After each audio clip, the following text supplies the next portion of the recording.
Next up, at UFC 311, we have the main event of the evening. We have a rematch from all the way back in 2019. We have Islam Makhachev defending his belt against Arman Tsarukyan. Back in 2019, these two gentlemen fought. It was Arman Tsarukyan's UFC debut. He was 22 years old, and he was the first and only person to take down Islam Makhachev. But here we are. Islam, the defending world champion, 26-1, 5-0 in his last 5, riding a 14-fight win streak, taking on Arman Tsarukyan, 22-3, 4-1 in his last 5, riding a 4-fight win streak. Islam, as we all know, insane wrestler, tremendous human being. The muscles on his back make no sense. You've never seen muscles like that on any other human being's back. But then you watch him hunched over on Dustin Poirier trying to work a choke, and it's just ripple, ripple, ripple. This guy is absolutely humongous, and he uses that size to bully you, to wrestle you. He uses that size to generate power in his punches and his kicks. And Islam Makhachev has evolved from just a nonstop Dagestani wrestler to a very well-rounded guy that has proven to have some dog in him. Alexander Volkanovski's little ass took him to hell and back. Dustin Poirier did the same. Ultimately, he won all 3 of those fights because he fought Volk twice. And Islam just continues to evolve and continues to remind us why he is so good. He has the wrestling. The striking is improving at an incredible pace. He's a massive guy. The cardio's pretty good. It's not amazing, but it's good enough. And he's got some dog in him. He's taking on Arman Tsarukyan. Arman Tsarukyan is an incredible wrestler. He's managed to piece together some solid striking as well. He uses footwork and setups with both the strikes and the takedowns. He's athletic. He'll mix in kicks, and he's very fast. His takedowns are impressive because he closes distance incredibly quickly. He's not shooting from too far away. They're not sloppy entries. They're nice. They're clean, and when he gets on top, he will stay busy. He's got great control, great composure. We saw that in the Oliveira fight where he was in a couple of really tight submissions there. He stayed composed. He worked his way out of it, ultimately ran through Charles Oliveira, and earned this title shot. When I break down rematches, I look at the first fight, I rewatch the first fight, I look at their careers since then, and then I decide, has anything fundamentally changed with these two people? In this case, a lot has changed. I actually am not going to use the first fight as the barometer. It was Arman's UFC debut, which is a huge deal. He was only 22 years old. Islam since then has really come into his own, became the champ. I don't think the first fight has anything to do with this fight whatsoever. So if I remove that from the equation, I just break it down fresh, I sort of end up in the same spot though.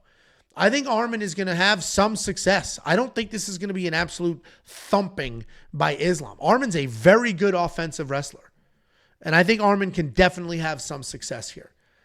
But I think that success will slow down. It'll wane over time. And not that Islam has incredible, but I do think that Islam's size, his strength, I think Islam's wrestling pressure, I saw me come off the screen and then pop back on, so I don't know what that was about. I think the size, the strength, the pressure, the striking's going to be better than Arman's going to give him credit for. The scramble skills are insane. I think Islam's going to get it done. I don't know if he should be a minus 370, but I do think Islam's going to get it done. What do you think, Jakey boy? Yeah, let me preface this by saying, and I've talked about this before, I'm not an Islam Makhachev hater at all, because before most of you even knew who Islam was, I was watching those AKA vlogs back in the day with DC and Khabib, and that was before Islam even knew English, and I was like, dude, this Islam guy is fucking hilarious. I fucking love Islam, and still to this day, he is fucking hilarious. So I love Islam.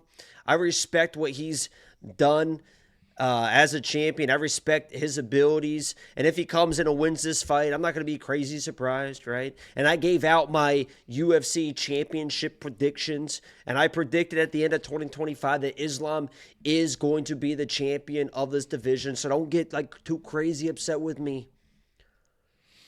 But with all that said, I see the look in Arman's eye, right?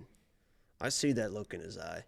And if there's one thing that you cannot be when you're facing a dominant champion, is be beat before you even fight.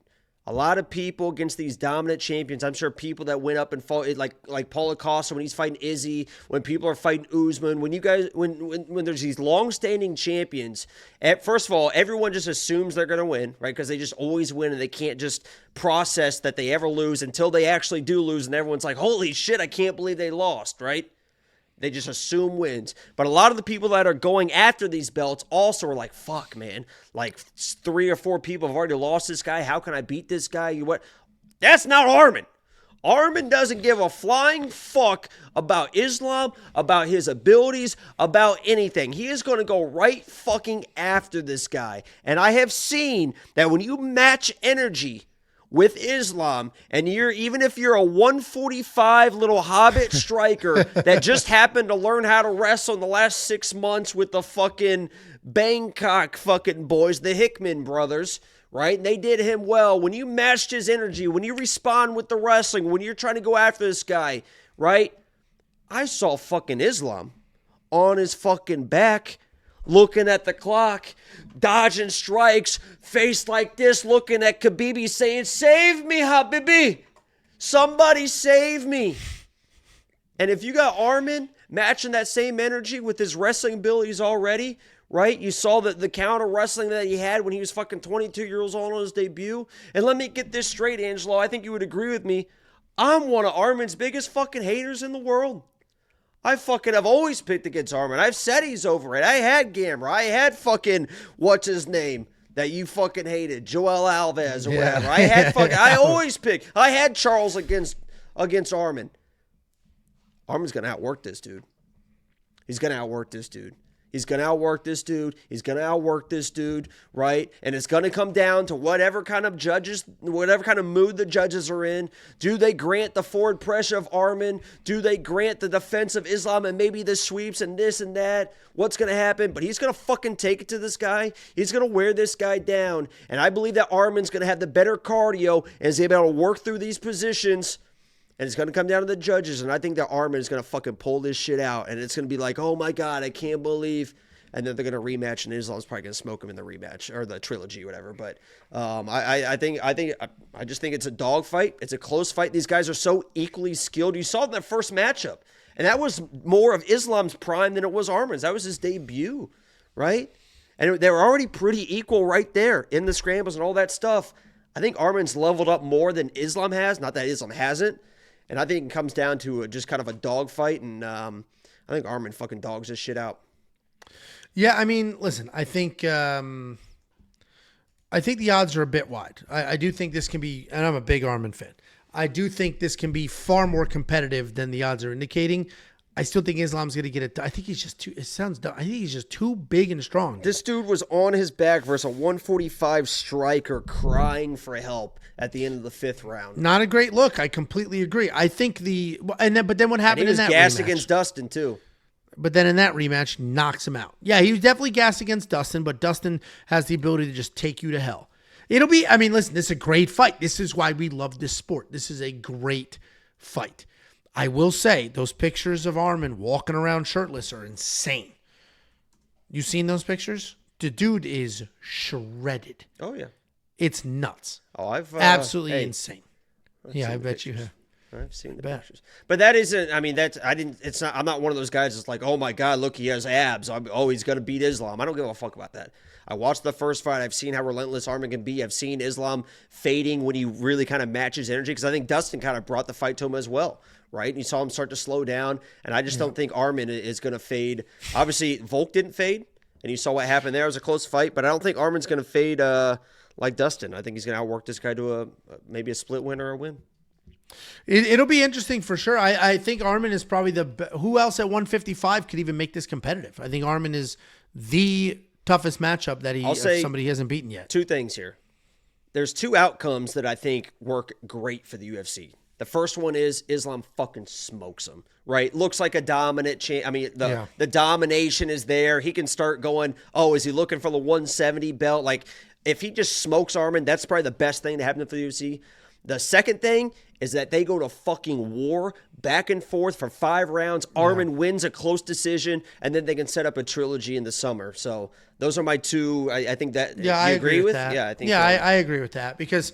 Yeah, I mean, I would agree with that. Worst case is Arman just knocks him out in 2 seconds. Like Islam's one and only loss, that dude was put out bad.